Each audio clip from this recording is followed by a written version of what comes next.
Hello जय हिंद दोस्तों, कैसे आप लोग? उम्मीद करते हैं बहुत ही बढ़िया होंगे। देखिए आज हम हिंदी का, अगर झारखंड सिज्जल में आपने हिंदी का पेपर सेकंड चूज किया है तो आपके लिए यह वीडियो बहुत ही हेल्पफुल होगा।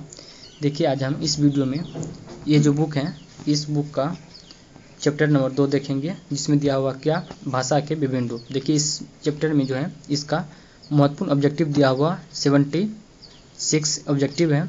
अगर आप इसको पढ़ लेते हैं और ऑब्जेक्टिव लगा लेते हैं तो आपसे इस चैप्टर से जितने भी क्वेश्चन पूछे जाएंगे आपको इसी से आएंगे। तो देखिए हम इस वीडियो में ऑब्जेक्टिव क्वेश्चन का डिस्कस करेंगे। आप थ्योरी को पढ़ लीजिएगा, हम PDF टेलीग्राम ग्रुप में डाल देंगे। तो देखिए आज का पहला नंबर क्वेश्चन है, रचनात्मक लेखन में भाषा का सबसे पुराना रिश्ता क्या है? इसका आंसर हो जाएगा ऑप्शन नंबर ए, यानी कि संदेश से है। किससे है? संदेश से। नेक्स्ट क्वेश्चन है, देखिए क्वेश्चन नंबर 2। क्वेश्चन 2 में दिया हुआ है, बोल रहा है असंगत को बताइए, मतलब कि बोल रहा है कौन सा कथन गलत है। ऑप्शन ए में दिया हुआ है मारवाड़ी, ये बोल रहा है इंदौर है, ये गलत है। जबकि मावाती मेवात ये भी सही है। जयपुरी अजमेर ये भी सही है। मालवी रतलाम ये भी सही है। तो इसका आंसर क्या आ जाएगा? ऑप्शन नंबर ए हो जाएगा। अगला है, भारत में भाषाओं का साहित्यिक विकास का क्रम कौन सा माना जाता है? इसका आंसर हो जाएगा देखिए ऑप्शन नंबर ए, यानी कि पहले संस्कृत, फिर पाली, उसके बाद प्राकृतिक, तब अपभ्रंश। क्या हो जाएगा? संस्कृत, पाली, प्राकृत और अपभ्रंश। नेक्स्ट क्वेश्चन है, क्वेश्चन नंबर देखिए 4। अपभ्रंश का भाषा के रूप में सबसे पहला प्रयोग कहाँ मिलता है? इसका आंसर हो जाएगा ऑप्शन नंबर डी, यानी कि वल्लभी के राजा धारसेन द्वितीय के शिलालेख में। कहाँ मिलता है? वल्लभी के राजा धारसेन द्वितीय के शिलालेख में मिलता है। अगला क्वेश्चन है, क्वेश्चन नंबर 5। मेरठ, बिजनौर, मुजफ्फरनगर, सहारनपुर, देहरादून के मैदानी क्षेत्रों में कौन सी बोली बोली जाती है? इसका आंसर हो जाएगा ऑप्शन नंबर बी, यानी कि खड़ी बोली। कौन सा बोली? खड़ी बोली बोली जाती है। अगला क्वेश्चन है, भारतवर्ष में हिंदी को किस वर्ग में रखा गया है? इसका आंसर ऑप्शन नंबर ए हो जाएगा, यानी कि राजभाषा के रूप में। किसमें? राजभाषा। अगला है, संविधान के किस भाग में हिंदी को भारत की राजभाषा कहा गया है? इसका आंसर हो जाएगा ऑप्शन नंबर बी, यानी कि भाग 17 में। किसमें कहा गया? भाग 17। नेक्स्ट क्वेश्चन है, व्याकरण शब्द का क्या अर्थ है? व्याकरण शब्द का क्या अर्थ है? इसका आंसर हो जाएगा ऑप्शन नंबर बी, यानी कि टुकड़े टुकड़े करना। क्या हो जाएगा? टुकड़े टुकड़े करना। अगला क्वेश्चन है, मेवाती हिंदी किस उपभाषा वर्ग से संबंधित है? मेवाती हिंदी जो है या किस उपभाषा वर्ग से संबंधित है? ये हो जाएगा राजस्थानी से। किससे हो जाएगा? राजस्थानी। अगला क्वेश्चन है, संघ की भाषा हिंदी और लिपि देवनागरी होगी, संविधान के किस अनुच्छेद में कहा गया है? यह क्या गया? अनुच्छेद 343 में। किसमें कहा गया? अनुच्छेद 343। अगला है, अशोक के शिलालेख ब्राह्मी लिपि तथा किस भाषा में उत्कीर्ण था? इसका आंसर हो जाएगा ऑप्शन नंबर सी, ब्राह्मी और प्राकृतिक भाषा में था। किसमें? ब्राह्मी लिपि और प्राकृतिक लिपि। अगला क्वेश्चन है, कितने भारतीय राज्यों की राजधानी हिंदी है? इसका आंसर हो जाएगा ऑप्शन नंबर सी, यानी कि 15 भारत के राज्य हैं जिसमें राजभाषा हिंदी है। अगला क्वेश्चन है, हिंदी की प्रमुख बोलियां तथा उनके नामकरण कर्ता के संबंध में असंगत कथन बोल रहा है बताने के लिए। इसका आंसर हो जाएगा, देखिए क्या बोल रहा है, कोरबी, यह है राहुल संकीर्तन, ये भी सही है। उसके बाद देखिए ब्रजबुली, ईश्वर चंद्रगुप्त, ये सही है। उसके बाद राजस्थानी और बिहारी जड़गिरेशन, ये भी सही है। तो गलत हो जाएगा ऑप्शन नंबर डी। तो इसका आंसर क्या होगा? ऑप्शन नंबर डी होगा। इसमें बोल रहा है गलत कथन बताने के लिए। नेक्स्ट क्वेश्चन है, देखिए क्वेश्चन नंबर 14। निम्न में से एक असंगत यानी कि औसत कथन बोल रहा है चुनने के लिए, यानी कौन कौन सा इसमें से है जो औसत है। तो देखिए इसमें क्या दिया हुआ, पहले दिया हुआ है खड़ी बोली आंदोलन में अयोध्या प्रसाद खत्री का अस्मरणीय योगदान है, ये सही है। उसके बाद है गिलक्रिस्ट ने हिंदुस्तानी भाषा के व्याकरण और कोश की रचना की थी, ये भी सही है। उसके बाद है राष्ट्रभाषा का प्रथम व्याकरण पुस्तक का प्रकाशन 1948 में हुआ था, ये भी सही है। उसके बाद है देखिए राजा लक्ष्मण सिंह का दृष्टिकोण राजा शिव प्रसाद के दृष्टिकोण का ठीक विरोधी था, ये उर्दू मुसलमानों की बोली मानते थे, ये भी सही। इसका आंसर क्या हो जाएगा? Option number D. इनमें से कोई नहीं है जो गलत है, सब का सब कथन सही लिखा हुआ है। अगला है, किसी आधुनिक आर्य भाषा नहीं माना जाता है। किसी आधुनिक आर्य भाषा नहीं माना जाता है, ये हो जाएगा ऑप्शन नंबर सी, यानी कि अपभ्रंश को। अपभ्रंश को आधुनिक आर्य भाषा नहीं माना जाता है। अगला क्वेश्चन है, स्वामी दयानंद सरस्वती ने किसकी रचना हिंदी भाषा में की थी? इसका आंसर हो जाएगा ऑप्शन नंबर सी, यानी कि सत्यार्थ प्रकाश का। किसका क्या था? सत्यार्थ प्रकाश की रचना की थी। नेक्स्ट क्वेश्चन है 70 नंबर में बोल रहा है असंगत कथन को चुनने के लिए। देखिए इसमें क्या दिया हुआ, पहले दिया हुआ पूर्वी हिंदी बेगेलियर, ये सही है। उसके बाद है देखिए बिहारी हिंदी मैथिली, ये भी सही है। राजस्थानी हिंदी जयपुरी, ये भी सही है, जबकि ऑप्शन नंबर बी गलत है। तो इसका आंसर क्या जाएगा? ऑप्शन नंबर बी हो जाएगा, पश्चिमी हिंदी मारवाड़ी नहीं होगा। अगला क्वेश्चन है अपभ्रंश में कौन सा व्यंजन नहीं है? अपभ्रंश जो है इसमें कौन सा व्यंजन नहीं है? तो ये हो जाएगा अंगो और ढ। क्या हो जाएगा? अंगो और ढ। अगला है पाली को भाषा भी कहा जाता है, कौन सा? इसका आंसर हो जाएगा ऑप्शन नंबर ए, देशज भाषा कहा जाता है। क्या कहता है? देश भाषा पाली को कहा जाता है। नेक्स्ट क्वेश्चन है किसकी मातृभाषा हिंदी नहीं था? किसकी मातृभाषा हिंदी नहीं था? तो इसका आंसर हो जाएगा ऑप्शन नंबर बी, यानी कि मोरारजी देसाई का। किसका हो जाएगा? मोरारजी देसाई। अगला है भाषा के आधार पर सर्वप्रथम किस राज्य का गठन हुआ था? इसका आंसर ऑप्शन नंबर डी हो जाएगा, यानी कि आंध्र प्रदेश का हुआ था। किसका हुआ था? आंध्र प्रदेश राज्य का गठन हुआ था। अगला क्वेश्चन है खड़ी बोली का अर्थ टकसाली की अर्थात स्टैंडर्ड भाषा है। खड़ी बोली के संबंध में उपरोक्त कथन किस विद्वान का है? इसका आंसर हो जाएगा ऑप्शन नंबर बी, यानी कि विश्वनाथ प्रसाद का। किसका है? विश्वनाथ प्रसाद का है। अगला है डॉक्टर हरदेव बाहरी ने अपभ्रंश का स्वर्णकाल कब माना है? तो इसका आंसर ऑप्शन नंबर बी हो जाएगा, यानी कि 7वीं सदी से 11वीं सदी के बीच। अगला क्वेश्चन निम्नलिखित में से कौन अवधी भाषा का कवि नहीं है? इसका आंसर ऑप्शन नंबर डी हो जाएगा, नंददास। कौन हो जाएगा? नंददास नहीं है। नेक्स्ट क्वेश्चन है दक्षिण राजस्थानी की प्रतिनिधित्व बोली क्या है? इसका आंसर ऑप्शन नंबर सी हो जाएगा, यानी कि मालवी। क्या हो जाएगा? मालवी हो जाएगा। नेक्स्ट क्वेश्चन है देखिए क्वेश्चन नंबर 26, आधुनिक भारतीय भाषाओं का विकास किस भाषा से हुआ है? आधुनिक भारतीय भाषाओं का विकास किस भाषा से हुआ है? ये हो जाएगा अपभ्रंश भाषा से। किस भाषा से? अपभ्रंश भाषा से हुआ है। अगला है निम्न में से कौन सा हाड़ौती बोली का क्षेत्र नहीं है? इसमें से बोल रहा है कौन सा है जो हाड़ौती बोली का क्षेत्र नहीं है? तो ये हो जाएगा धौलपुर। कौन होगा? धौलपुर। अगला है भाषा का निर्माण होता है किससे? इसका आंसर हो जाएगा ऑप्शन नंबर सी, यानी कि व्यक्त ध्वनियों से होता है। किससे होता है? व्यक्त ध्वनियों से भाषा का निर्माण होता है। अगला है भाषा का उल्लेख संविधान के किस भाग में है? तो इसका आंसर हो जाएगा ऑप्शन नंबर डी, यानी कि भाग 17 में भाषा का उल्लेख किया गया है। अगला है संविधान लागू होने के समय 8वीं अनुसूची में कितनी भाषाओं का उल्लेख किया गया था?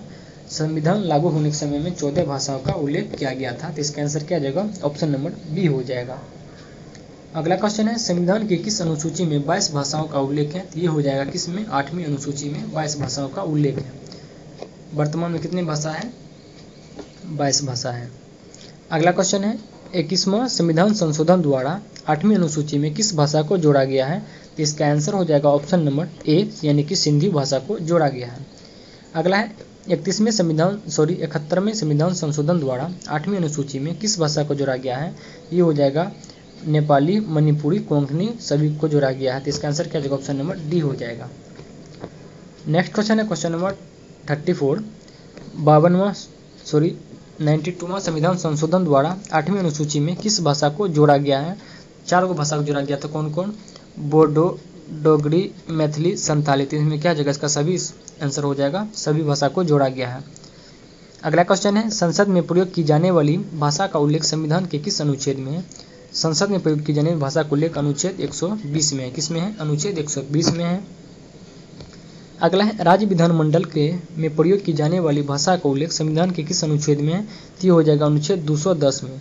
देखिए राज्य विधानमंडल पूछेगा तो 210, अगर इसी को उल्टा करके लिखिएगा तो हो जाएगा 120, ये हो जाएगा संसद में। अगला क्वेश्चन है संविधान के किस अनुच्छेद में कहा गया है कि संघ की राजभाषा हिंदी और लिपि देवनागरिक होगी? अंकों के रूप में भारतीय अंकों का अंतर्राष्ट्रीय रूप होगा। किसमें कहा गया है? तो ये कहा गया है अनुच्छेद किसमें? अनुच्छेद 343 में। तो 37 का क्या जगह? ऑप्शन नंबर ए हो जाएगा। नेक्स्ट क्वेश्चन है क्वेश्चन नंबर 38, 15 वर्ष अर्थात 1965 तक अंग्रेजी भाषा का प्रयोग किए जाते रहने की बात संविधान के किस अनुच्छेद में कहा गया है? ये कहा गया है अनुच्छेद 343 में। किसमें? अनुच्छेद 343। अगला है हिंदी को राजभाषा का दर्जा कब मिला? ये मिला 14 सितंबर 1949 को मिला। कब मिला? 14 सितंबर 1949। अगला क्वेश्चन है क्वेश्चन नंबर 40, संविधान के किस अनुच्छेद में उल्लेख है कि संविधान के प्रारंभ से 5 वर्ष की समाप्ति पर राष्ट्रपति द्वारा राजभाषा के संबंध में आयोग का गठन किया जाएगा? तो इसका आंसर हो जाएगा ऑप्शन नंबर डी, यानी कि 344 में कहा गया। किस अनुच्छेद में? 344 में। अगला है, एक राज्य और दूसरे राज्य के बीच होने वाले पत्र व्यवहार का उल्लेखनीय संविधान के किस अनुच्छेद में है? तो इसका आंसर हो जाएगा ऑप्शन नंबर डी, यानी कि अनुच्छेद 346। किस में होगा? अनुच्छेद 346।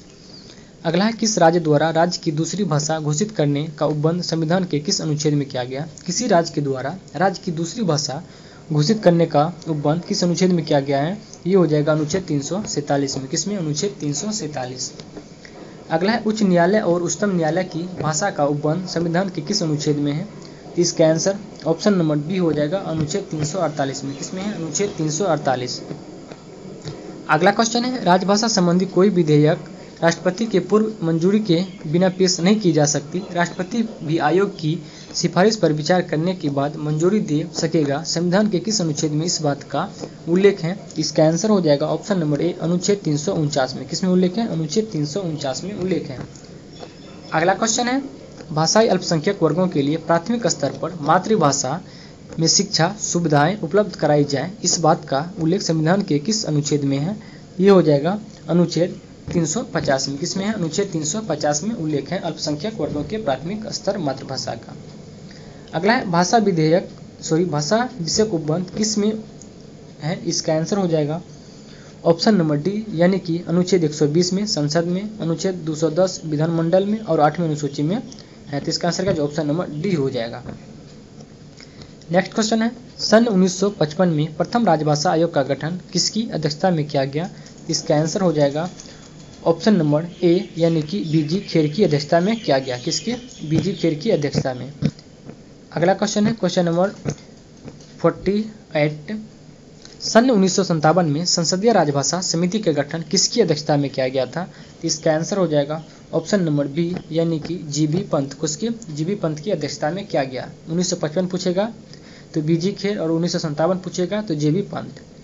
अगला है, प्रथम राजभाषा आयोग और संसदीय राजभाषा समिति का गठन संविधान के किस अनुच्छेद के तहत किया गया?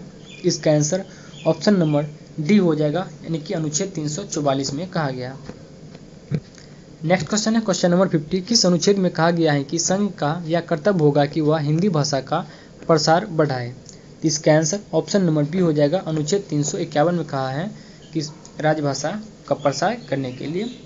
अगला है, अंग्रेजी में व्योमों से पिंड छुड़ाना स्वराज का अनिवार्य अंग है, यह कथन किसका है? ये हो जाएगा महात्मा गांधी का। किसका होगा?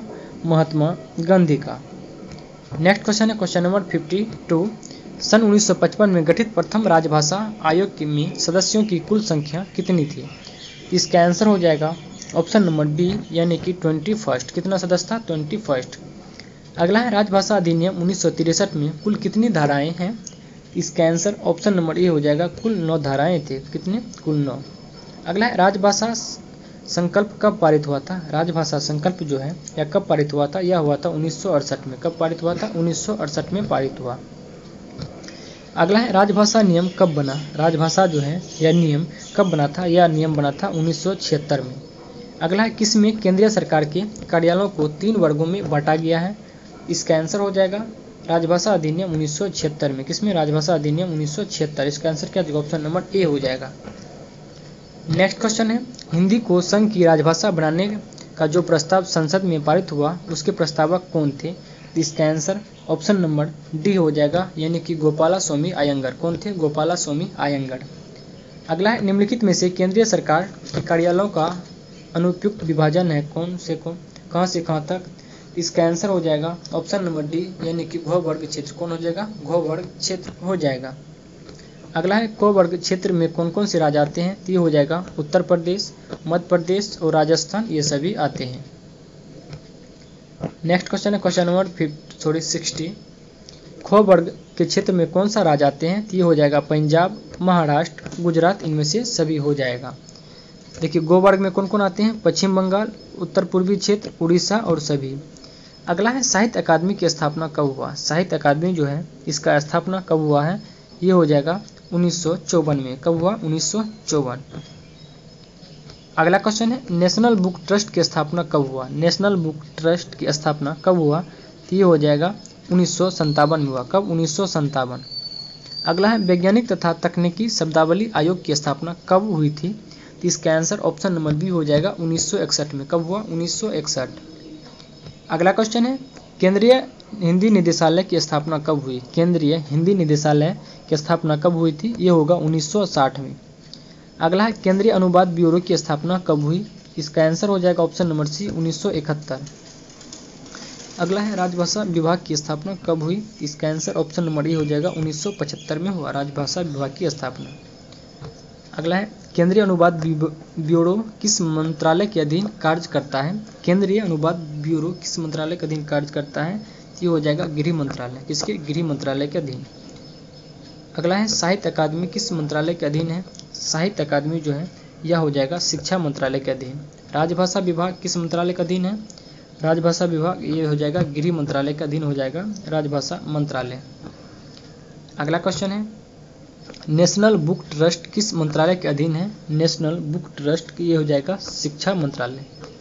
अगला है वैज्ञानिक तथा तकनीकी शब्दावली आयोग किस मंत्रालय के अधीन है, इसका आंसर ऑप्शन नंबर ए हो जाएगा, यानी कि शिक्षा मंत्रालय के अधीन है वैज्ञानिक तथा तकनीकी शब्दावली। अगला है अमीर खुसरो अपनी किस रचना में हिंदवी शब्द 30 बार और हिंदी शब्द 5 बार देसी भाषा के लिए किया था प्रयोग, इसका आंसर ऑप्शन नंबर बी हो जाएगा, यानी कि कालिक बाड़ी में। किसमें किया था, कालिक बाड़ी में प्रयोग किया था। अगला क्वेश्चन है क्वेश्चन नंबर 74 हिंदी को आम बोलचाल की भाषा किसने कहा, इसका आंसर ऑप्शन नंबर सी हो जाएगा जॉर्ज ग्रियर्सन ने। अगला है राजभाषा से क्या अभिप्राय है, इसका आंसर ऑप्शन नंबर ए हो जाएगा सरकारी कार्यालयों की भाषा है। अगला है हिंदी को आर्य भाषा कहकर प्रयोग और प्रचार विषय बनाने वाले कौन थे, इसका answer option number C Maharshi Dayanand Saraswati.